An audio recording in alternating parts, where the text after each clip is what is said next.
জলপাইয়ের আচার খেতেও যে এতটা মজার হতে পারে, এই আচারটা বানানোর আগে আমি কখনো কল্পনাও করতে পারিনি।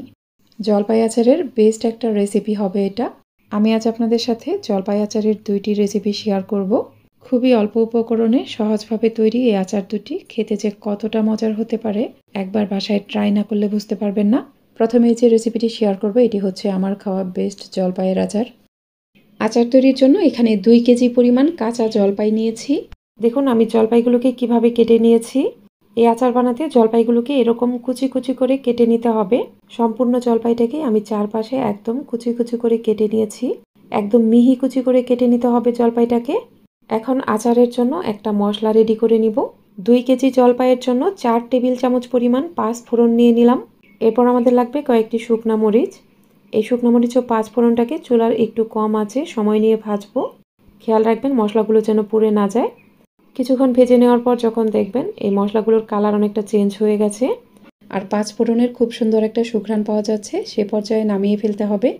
মশলাটাকে নামিয়ে ঠান্ডা করে ব্লেন্ডারে আধা ভাঙা করে নিব। একদম মিহি গুঁড়া করে ফেলা যাবে না। এবার আচার বানানোর জন্য প্যানে মেজারমেন্ট কাপের 1.5 কাপ পরিমাণ সরিষার তেল দিয়ে দিলাম। এখানে কয়েকটি শুকনো মরিচ ও হাফ চা চামচ পরিমাণ পাঁচফোড়ন দিলাম। পাঁচফোড়ন ও শুকনো মরিচটা একটু ভেজে নেওয়ার পর রসুন কুচি দিয়ে দিব প্রায় 3 টেবিল চামচ পরিমাণ।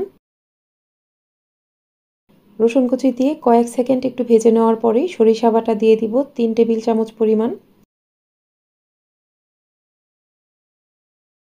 সরিষা বাটা দিয়ে আবারও কয়েক সেকেন্ড একটু ভেজে নেওয়ার পরে এখানে শুকনো মরিচের গুঁড়া দিয়ে দিব 2 চা চামচ পরিমাণ। আবারও কয়েক সেকেন্ডের মতো একটু ভেজে নেওয়ার পর এখানে চিনি দিয়ে দিতে হবে। 2 কেজি জলপাইয়ের জন্য মেজারমেন্ট কাপের 4 কাপ পরিমাণ চিনি দিয়ে দিব। এখানে মিষ্টির পরিমাণটা আপনারা নিজেদের টেস্ট অনুযায়ী দিতে পারেন, তবে আমার কাছে 2 কেজি জলপাইয়ের জন্য 4 কাপ চিনি এখানে পারফেক্ট মনে হয়েছে। চিনিটাকে সব কিছুর সাথে একটু নেড়ে মিশিয়ে নেওয়ার পর এখানে পানি দিয়ে দিব প্রায় 1 কাপ পরিমাণ। ভালোভাবে নেড়ে মিশিয়ে নেব। এই পানিটা ফুটে ওঠা পর্যন্ত অপেক্ষা করব। দেখুন চিনির পানিটা ফুটে উঠেছে। এখন এখানে জলপাই দিয়ে দিতে হবে। জলপাই দেওয়ার পর এখানে আচারের জন্য যেই মশলাটা রেডি করেছিলাম সেখান থেকে কিছুটা দিয়ে দিব। এরপর দিয়ে দিলাম লবণ।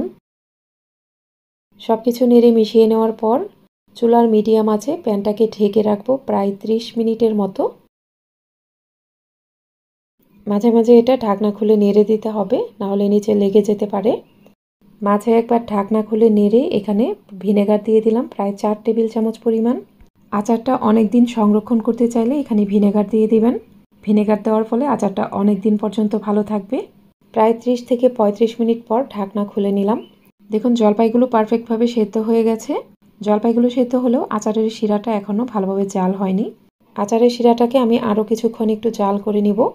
কয়েক মিনিট জাল করে নেওয়ার পর দেখুন শিরাটা অনেকটাই ঘন হয়ে গেছে। এখন দিয়ে দিব আচারের জন্য যেই মশলাটা রেডি করেছিলাম সেই মশলার বাকি অংশটুকু। আজকের এই লোভনীয় আচারের রেসিপিটি আপনাদের কাছে ভালো লাগলে অবশ্যই আমার ইউটিউব চ্যানেলটিকে সাবস্ক্রাইব করে পাশে থাকা অল লেখা বাটনটাতে ক্লিক করে দেবেন। আর ভিডিওটি যারা ফেসবুক থেকে দেখছেন তারা আমার ফেসবুক পেজটিকে লাইক ও ফলো দিয়ে রাখতে পারেন। মশলার সাথে আচারটাকে আলতো হাতে মিশিয়ে নেবেন, খুব বেশি জোরে জোরে নাড়তে যাবেন না। খেয়াল রাখবেন জলপাইগুলো যেন ভেঙে না যায়। মশলা দেওয়ার পর আরেকটু জাল করে নিব। দেখুন আচারের শিরাটা আরও ঘন হয়ে গেছে।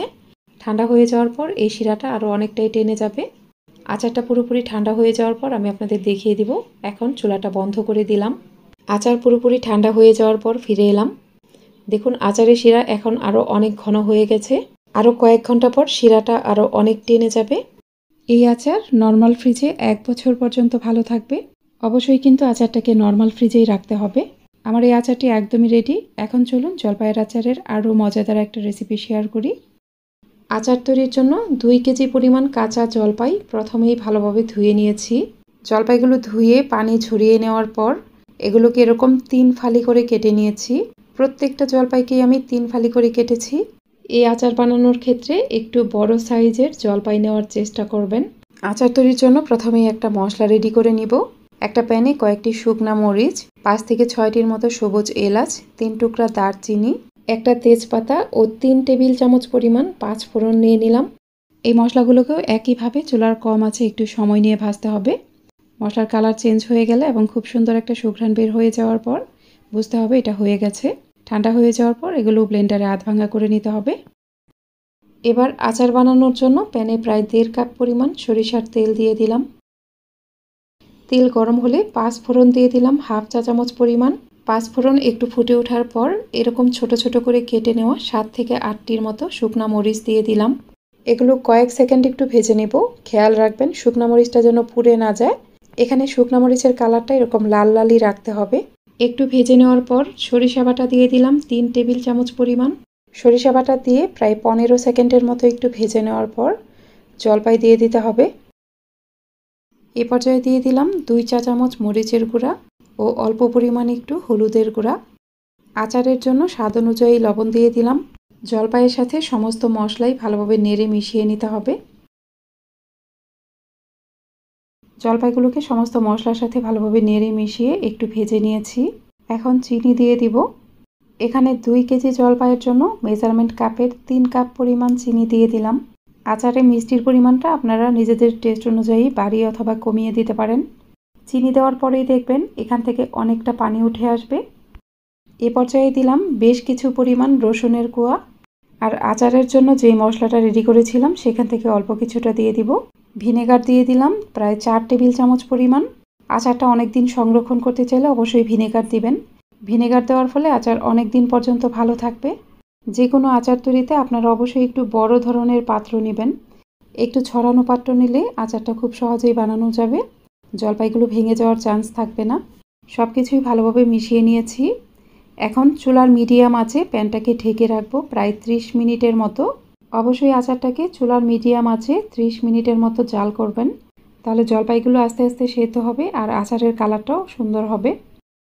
আর অবশ্যই কিন্তু মাঝে মাঝে ঢাকনা খুলে আচারটা নেড়ে দিতে হবে, নাহলে নিচে পোড়া লেগে যেতে পারে। আপনারা আচার বানানোর ক্ষেত্রে অবশ্যই ননস্টিকের বড় পাত্র অথবা যে কোনো ভারী পাত্র নেওয়ার চেষ্টা করবেন, তাহলে আচার পোড়া লেগে যাওয়ার চান্স থাকবে না। প্রায় 30 মিনিট পর ঢাকনা খুলে নিলাম। দেখুন জলপাইগুলো পারফেক্টভাবে সেদ্ধ হয়ে গেছে। দীর্ঘ সময় জাল করার ফলে আচারের কালারটাও খুব সুন্দর হয়েছে। আচারটা পারফেক্টভাবে জাল হয়ে গেছে। এখন তেলে গুঁড়া করে নেওয়া সেই মশলার বাকি অংশটা দিয়ে দিব। এ পর্যায়ে দেখবেন আচারের গন্ধে পুরো বাসায় একদম মৌ মৌ করবে। মশলা দেওয়ার পর আচারটাকে আরেকটু জাল করে নিতে হবে। কিছুক্ষণ একটু জাল করে নেওয়ার পর দেখবেন এর শিরাটা আরও অনেক ঘন হয়ে গেছে। শিরাটা যখন এরকম অনেকটা ঘন হয়ে যাবে তখন চুলাটা বন্ধ করে দিব। আচার ঠান্ডা হয়ে যাওয়ার পর এর শিরাটা আরও অনেকটাই টেনে যাবে। এখন চুলাটা বন্ধ করে প্যানটা ঢেকে রাখবো। এখন প্যানটা ঢেকে একপাশে রেখে দিব। আচার পুরোপুরি ঠান্ডা হয়ে যাওয়ার পর আপনাদের দেখিয়ে দিচ্ছি। দেখুন শিরাটা কিন্তু আরও অনেকটাই টেনে গেছে। পরবর্তীতে আচারটা আরও অনেক ঘন হয়ে যাবে। আর এখানে দেখুন একটা জলপাইও ভাঙেনি। জলপাইগুলো এরকম আস্তে আস্তেই থাকবে। আচার যত পুরনো হবে খেতে ততই ভালো লাগবে। আপনারা আমার এই রেসিপিটি ট্রাই করতে পারেন। এই আচারটি 1 বছর পর্যন্ত নর্মাল তাপমাত্রায় সংরক্ষণ করতে পারবেন। আজ তাহলে এখানেই বিদায় নিচ্ছি। সবাই অনেক বেশি ভালো থাকবেন। আল্লাহ হাফিজ।